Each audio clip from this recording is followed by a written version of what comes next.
আসসালামু আলাইকুম প্রিয় দর্শক, সাবেক আরও একজন প্রধান নির্বাচন কমিশনার গ্রেপ্তার হয়ে আজ আদালতে হাজির হয়েছিলেন। তাকে আদালতে উপস্থাপন করা হয়েছিল। তিনি হচ্ছেন হাসিনা আমলের সর্বশেষ সিইসি, মানে 2024-এর 7 জানুয়ারিতে যে বিখ্যাত আমি এবং ডামির নির্বাচন হয়েছিল বলে বলা হয়, সেই আমি এবং ডামির নির্বাচনে যিনি প্রধান কারিগর ছিলেন মিস্টার হাবিবুল আওয়াল, তাকে আদালতে উপস্থাপন করা হয়েছিল। এর একদিন আগে উপস্থাপিত হয়েছিলেন নিশিরাতের যে কারিগর mister K M Nurul Huda. আমি নুরুল হুদার উপস্থিতি নিয়ে এবং তার চিন্তা ভাবনা নিয়ে কথা বলেছিলাম যে এত কিছুর পরেও লোকটার মধ্যে কোনো অনুশোচনা দেখিনি, এবং আমি খুব হতাশ হয়েছিলাম এ কারণে যে একজন সেন্সিবল মানুষ, এত বড় একজন কর্মকর্তা ছিলেন, মানুষের দায়িত্ব নিয়েছিলেন মানুষকে একটা ভালো নির্বাচন দেওয়ার, তিনি কিভাবে এখনও পর্যন্ত নিজের অপকর্মের পক্ষে সাফাই গেয়ে গেলেন। এবং এই যে নিজের অপকর্মের পক্ষে সাফাই গেয়ে যাওয়া, এর মাধ্যমে উনি কিন্তু কোনো ব্যক্তির কাছে কারো কাছে মিনিমাম সম্মানিত হননি, বরঞ্চ তার প্রতি ঘৃণা আরও বেড়েছে। এবং এই যে ঘৃণা বেড়েছে, এটা উপলব্ধি করার ক্ষমতাও এই ভদ্রলোকের আছে কি না আমার সন্দেহ। যাক, সেটা আগের আলোচনা। আজকে আমরা একটা নতুন দৃশ্য দেখলাম। মিস্টার হাবিবুল আওয়াল সাহেব, উনি মানে সিইসি হওয়ার আগেই বেশ জাদ্রেল একজন লোক ছিলেন। উনি সচিব ছিলেন এবং বেশ জাদ্রেল সচিবই ছিলেন বলা যায় ওনাকে। এবং উনি যখন সিইসি পদে মনোনয়ন পান, তখন উনি সবার সঙ্গে বসে বিভিন্ন কথাবার্তার মাধ্যমে অনেকের মধ্যে একটু হলেও আশা সঞ্চার করেছিলেন যে উনি বোধহয় আগের গুলির মতো গড্ডালিকা প্রবাহে গা ভাসাবেন না। কিন্তু সেই প্রত্যাশা শেষ পর্যন্ত বাস্তবায়িত হয় নাই।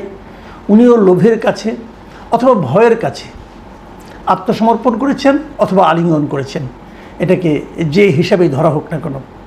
তো এখন এবার অবশ্য আদালতে উপস্থিত হয়ে উনি যে সমস্ত কথাবার্তা বলেছেন, সেখানে মনে হচ্ছে যে বোধহয় উনি আলিঙ্গন নয়, আত্মসমর্পণই করেছেন। কি বলেছেন উনি, এগুলো নিয়ে একটু কথা বলি এবং সেখান থেকে আমরা বোঝার চেষ্টা করি যে আমাদের আগামী নির্বাচনটা কেমন হতে পারে। এটা নিয়ে আমি যে রিপোর্টটা ডেইলি স্টার থেকে একটা রিপোর্ট নিয়েছি, এটা শিরোনাম হচ্ছে এত ভয়ঙ্কর নির্বাচন হবে জানলে দায়িত্বই নিতাম না, আদালতে হাবিবুল আওয়াল।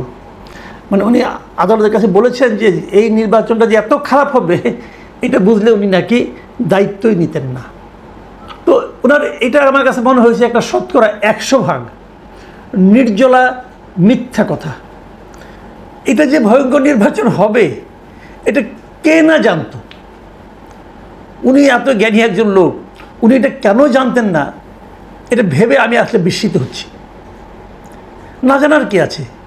যখন উনি দেখলেন যে কোনো রাজনৈতিক দল নির্বাচনে এলো না, যখন উনি দেখলেন শেখ হাসিনা বলল যে আমার দলই নির্বাচন করবে, সবাই আমার দলের সবাই নির্বাচন করবে, মানে দামি প্রার্থীও আমার, নৌকার প্রার্থীও আমার, যখন এগুলি হলো, তখন উনি বুঝতে পারেন না এটা ভয়ঙ্কর হবে নাকি প্রতিযোগিতামূলক হবে। উনি বুঝতে পারেন নাই। এত কম বুদ্ধি নিয়ে উনি দলের সচিব ছিলেন কীভাবে?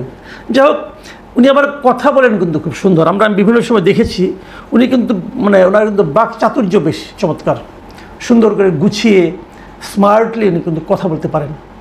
সেই তার স্মার্টনেসেরই মানে প্রকাশ ঘটাতে যে উনি যে একটা নির্জলা মিথ্যা কথা বলেছেন এবং যে মিথ্যাটা কারো কাছেই গ্রহণযোগ্য হবে না, এটা আসলে উনি কেন বুঝতে পারলেন না, আমি বুঝতে পারলাম না। যা হোক, এখানে উনি কয়েকটা কথা বলেছেন যে কথাগুলো আমি মনে করি খুবই গুরুত্বপূর্ণ। সেই গুরুত্বপূর্ণগুলো আমি আলাপ করি। যেমন ওনাকে এই কথাই, যে কথাটি এখন এইমাত্র আমি বললাম আর কি, যে ভয়ঙ্কর নির্বাচন, তখন এটা জেনে ওই আদালতের যিনি বিচারক ছিলেন তিনি কিন্তু প্রশ্ন করেছেন যে আপনি যদি নির্বাচনের আগে যে অবস্থা আপনি দেখছেন, দেখার পর তাহলে আপনি পদত্যাগ করলেন না কেন? আমি কিন্তু সবসময় এই কথাটাই বলি, যারা নির্বাচনে দায়িত্ব নেন তারা যদি নিজের মতো করে একটা নির্বাচন পরিচালনা করতে না পারেন, যদি বুঝেন যে প্রশাসন আমাকে হেল্প করবে না, সরকার আমাকে হেল্প করবে না, তাহলে তো আপনার তো পদত্যাগের একটা অপশন আছে। আপনি যদি পদত্যাগ করে যান, তাহলে তো সরকার একটা উল্টো চাপে পড়ে যায়। কেন পদত্যাগ করলেন না? উনি একটা খোঁড়া যুক্তি দিয়েছেন। উনি বলছেন যে আমার এক বন্ধু আমাকে জিজ্ঞাসা করেছিল এই যে তুমি পদত্যাগ মানে কেন করলে না। উনি বলছেন যে এই অবস্থায় পদত্যাগ করা সম্ভব ছিল না। কেন সম্ভব না হওয়ার কী আছে? সম্ভব না হওয়ার কী আছে ভাই? কাগজে লিখে দেবেন যে এই অবস্থায় যে নির্বাচন হচ্ছে এই নির্বাচন জনগণের প্রত্যাশা মেটাতে পারবে না, কাজে এমন নির্বাচন পরিচালনা আমার পক্ষে সম্ভব না, শেষ। তাহলে আপনি কিন্তু আজকে হিরো হয়ে থাকতেন। কিন্তু যে লোভ 2 বছর হয়েছে, আরও 3 বছর সামনে আছে, বড় বেতন, নানা ধরনের সুযোগ সুবিধা, দামি গাড়ি চড়ার ব্যবস্থা, পরিবারের জন্য নানা রকম অর্থনৈতিক সুযোগ সুবিধা, হয়তো ওনার আগে অনেক কিছু ছিল, তারপরে আরও বেশি পেলে কে ছাড়ে? ওনারও সেই মানসিকতায় কাজ করেছিল। কাজেই লোভটা ছিল ভাই। আপনি এখন ওই বড় বড় কথা বলতে কোনো লাভ নাই। তবু উনি বলেছেন, তবে উনি কিছু কথা বলেছেন, এই আত্মোপলব্ধিগুলি আমার মানে মনে হয় যে একটু উচ্চারণ করা দরকার। যেমন উনি বলেছেন, উনি এর আগে নির্বাচনগুলির কথা বলেছেন। উনি বলেছেন যে 72-এর সংবিধান প্রণয়নের 3 মাসের মাথায় অনুষ্ঠিত 1973 সালের নির্বাচনে আওয়ামী লীগ 293টি আসন পায়। সেই নির্বাচনও সুষ্ঠু ছিল না। মানে 73-এর নির্বাচনটা সুষ্ঠু ছিল না, এটা হলো হাবিবুল আওয়ালের উপলব্ধি। আমার জানতে খুব ইচ্ছা করে এই কথাটা কি উনি শেখ হাসিনাকেও বলতে পেরেছিলেন, নাকি এখন কাঠগড়ায় দাঁড়িয়ে ওনার উপলব্ধিটা হলো? তারপরে বলেছেন উনি, ক্ষমতার লোভ এমন যে শেখ মুজিবও তা সামলাতে পারেনি। ভালো, অতি উত্তম। 96 সালে আওয়ামী লীগ তত্ত্বাবধায়ক সরকারের জন্য আন্দোলন করে, পরবর্তীতে তারাই আবার দলীয় সরকারের অধীনে নির্বাচন দিতে সংবিধান সংশোধন করে। মানে উনি এটি বোঝানোর চেষ্টা করছেন যে ক্ষমতার লোভটা বড় খারাপ, এবং যারা নাকি ক্ষমতায় যায় তারা ক্ষমতায় টিকে থাকার জন্য নৈতিক অনৈতিক কোনো কিছুরই কোনো পরোয়া করে না, যা দরকার না তাও করে, যা দরকার সেটাও করে। তো এইভাবে যেন উনি ব্যাখ্যা দিচ্ছিলেন, মানে বোঝানোর চেষ্টা করছিলেন নিজের অবস্থানটা, তখন ওখানে যারা পাবলিক প্রসিকিউটর ছিলেন তিনি উত্তেজিত হয়ে যান এবং বলেন যে হাবিবুল আওয়াল সাহেব নিজেকে জাস্টিফাই করছেন, তার এই সমস্ত বক্তব্য দেওয়ার সুযোগ নাই। তখন আবার ওই যে হাবিবুল আওয়াল সাহেব তার সেই বহুল পরিচিত স্মার্টনেস শো করে বলেন, জাস্টিফাই না করতে দিলে রিভলভার দিয়ে গুলি করে মেরে ফেলেন। এগুলো না আগেও বলেছেন নানা রকম কথাবার্তা, মানে চমক সৃষ্টিকারী কথাবার্তা। তবে এখানে আমি একটা কথা বলি, পাবলিক প্রসিকিউটরের এই যে উত্তেজিত হয়ে যাওয়া এবং কোনো কিছু দেওয়ার মানে জাস্টিফিকেশন দেওয়ার সুযোগ নাই, হ্যান নাই তেন নাই, এগুলো বলাও না আমি কোনো মনে করি ঠিক না। ঠিক না এই কারণে, ওনাকে যদি বিচারক অ্যালাউ করেন তাহলে আপনি কে তাকে কথা বলতে না দেওয়ার? আর একজন লোককে আপনি কথা বলতে দেবেন না কেন? আপনাদের এই জিনিসগুলো বুঝতে হবে। আপনি তো দলীয় লোক না রে ভাই। এই ভদ্রলোক যত কথা বলবে তার কথার ভেতর থেকেই কিন্তু তার অপরাধসমূহ বের হয়ে আসে। তাহলে সেই সুযোগটা থেকে আপনি বঞ্চিত করবেন কেন? আর আমাদেরকে এরপরে বঞ্চিত, এই যে জাস্টিফাইগুলো যদি না দিতেন তাহলে 73-এর নির্বাচন অথবা শেখ হাসিনার ক্ষমতার লোভ, এই পয়েন্টগুলোই বা আমরা কীভাবে পেতাম? এতে কথা বলতে দেওয়া উচিত। এরপর যিনি পাবলিক প্রসিকিউটর থাকবেন, আমি মনে করি তাদের এটা মাথায় রাখা উচিত যে আমি প্রতিরোধ করলাম, কথা বলতে দিলাম না, চিৎকার চেঁচামেচি করলাম, তাহলে আমি খুব ভালো প্রসিকিউটর হয়ে গেলাম। সেটা এরকম না। আপনাকেও মাথা ঠান্ডা রাখতে হবে।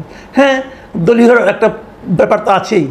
আপনারা তো যারা পাবলিক প্রসিকিউটর হয়েছেন তারা তো আর দলীয় বিবেচনাতে হয়েছেন, বিশাল জ্ঞানের কারণে যে হয়ে গেছেন তা তো না, এটা তো বুঝি আমরা।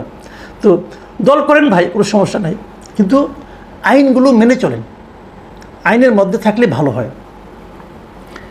এখন যে সবচেয়ে গুরুত্বপূর্ণ যে কথাটা বলবো, হাবিবুল আওয়াল এখানে দাঁড়িয়ে একটা গুরুত্বপূর্ণ কথা বলছেন। সেই গুরুত্বপূর্ণ কথাটা হলো, উনি বলেছেন, উনি নির্বাচন কমিশনের যে অসহায়ত্বটা সেটা আসলে তুলে ধরেছেন। তুলে ধরে উনি বলেছেন, মৌলিক সংস্কার ছাড়া আগামী 1000 বছরেও এদেশে সুষ্ঠু নির্বাচন সম্ভব নয়। এই কথাটা আমার কাছে মনে হয়েছে একটা $1 মিলিয়ন স্টেটমেন্ট। আসলেও তাই, কারণ অসহায়ত্ব তো অবশ্যই আছে। প্রশাসন আপনার হাতে নেই, প্রশাসন যেভাবে দিবে রেজাল্ট আপনাকে সেটি তো প্রকাশ করতে হবে। কাজে প্রশাসনকে যদি নিয়ন্ত্রণ করতে না পারেন, আপনি বড়জোর পদত্যাগ করতে পারেন, আপনি বড়জোর নির্বাচন স্থগিত করতে পারেন, কিন্তু একটা সুষ্ঠু নির্বাচন তো তাতে অনুষ্ঠিত হয়ে গেল না। সুষ্ঠু নির্বাচন অনুষ্ঠান করতে গেলে যে জিনিসটা দরকার সেটা হলো মৌলিক সংস্কার। প্রশাসন কি হয়েছে, আওয়ামী লীগ আমলে যেভাবে হয়েছে তার উল্টোভাবেই আগামীতেও প্রশাসন তাই করবে। দেখেন আপনি পাবলিক প্রসিকিউটর সাহেব, উনি এখন বিএনপির মতো করে কথা বলছেন, কিন্তু এর আগে যে সমস্ত প্রসিকিউটর ছিল তারা আওয়ামী লীগের মতো করে কথা বলেছিল। হিসাব কিন্তু সহজ সরল একদম। এখন উনি যে দলের পারপাস সার্ভ করতে আসছেন সেই দলের মতো করবেন। এখন আগামীতে যখন ইলেকশনটা হবে, সেই ইলেকশনে যারা থাকবেন তারা যদি আওয়ামী লীগ আমলে নিয়োজিত, কোনো সমস্যা নাই, কিন্তু তারা আওয়ামী লীগ এখন বললে স্বীকার কেউ করবেন না, সবাই বলবেন। তারা তখন ভয়ে পড়ে, চাপে পড়ে, নানাভাবে অন্তরে ঘৃণা নিয়ে তারা আওয়ামী লীগের সার্ভিস দিয়েছেন, এগুলো বলবে সবাই কিন্তু। এবং ভাবখানে এরকম যে মনে প্রাণে আমি জিয়ার সৈনিক, আবার কেউ কেউ বলবে মনে প্রাণে আমি জামাতের সৈনিক, এগুলো বলবে আর কি। তাই তাদের সেই যে বলাটা যে সঠিক, সেটা প্রমাণ করার জন্য আগামী নির্বাচনেও তারা তাই করবে, কোনো না কোনো দলের পক্ষে কাজ করবে। কিন্তু নিরপেক্ষ হিসাবে কাজ করার যে মানসিকতা, সেটা এই পুরো আমলাতন্ত্রের মধ্যে নাই। তারা সবসময় তাকায় থাকবে যে আমাদের শীর্ষ যে সরকারের শীর্ষ ব্যক্তিত্ব তারা কী চায়, তাদের দিকে তাকায় থাকে। এবং তারা যদি চলে যায়, তাহলে নতুন যারা আসবে তারা কী চায়। কারণ তারা যদি বুঝে যায় যে ক্ষমতায় বিএনপি আসছে, তাহলে দেখবে সবাই বিএনপি হয়ে গেছে, বিএনপিকে হাতে রাখার জন্য। কারণ বিএনপি তারা তো জানে এই দেশের প্র্যাকটিসটা কী। এই দেশের প্র্যাকটিস হলে যখন বিএনপি ক্ষমতায় আসবে, যে এলাকায় বিএনপি ফেল করবে, সেই এলাকার যারা নাকি কর্মকর্তা আছে সবগুলোই দেখবেন বদলি করবে। এটা তাদের বিশ্বাস। বাস্তবে হবে কিনা আমি জানি না, বাস্তবে না হলে খুশি হই, কিন্তু তাদের বিশ্বাসটা আছে। এই কথাটাই কিন্তু হাবিবুল আউয়াল সাহেব বলেছেন যে মৌলিক পরিবর্তন না হলে 1000 বছর এদেশে ভালো নির্বাচন হবে না। সেই মৌলিক পরিবর্তনটা কী করবে? এটা একটা $1 মিলিয়ন কোশ্চেন। কী করবে? আপনিও জানেন না, আমিও জানি না, ডক্টর ইউনূসও জানে না। ডক্টর ইউনূস যেভাবে সংস্কার করছেন, এই সংস্কারের মাধ্যমে মৌলিক পরিবর্তন হবে মনে হয় না। আসলে পরিবর্তনটা আসতে হবে জনগণের মাঝখান থেকে। সেই পরিবর্তনটা আনার জন্য যে পটভূমি তৈরি করা দরকার, যে এনভায়রনমেন্ট তৈরি করা দরকার, মানুষের মধ্যে যে মানসিকতা তৈরি করা দরকার, সেই জিনিসটা গত 10 মাসে ডক্টর ইউনূস 1 ইঞ্চিও করতে পারেননি। উনি এই 10 মাসে নিজের কাজগুলি করেছেন, জনগণের জন্য, গণতন্ত্রের জন্য উনি কোনো কাজই করতে পারেন নাই। মানুষের মধ্যে এই প্রত্যয় জন্মায় নাই। কাজে উনি যতই চিৎকার করে বলুন যে ইতিহাসের শ্রেষ্ঠ নির্বাচন এই জাতি আগামীতে দেখবে, আমার কাছে মনে হয়েছে উনি নির্বাচনও বুঝেন না, ইতিহাসও বুঝেন না, শ্রেষ্ঠও বুঝেন না। প্রিয় দর্শক, এখন এ পর্যন্তই।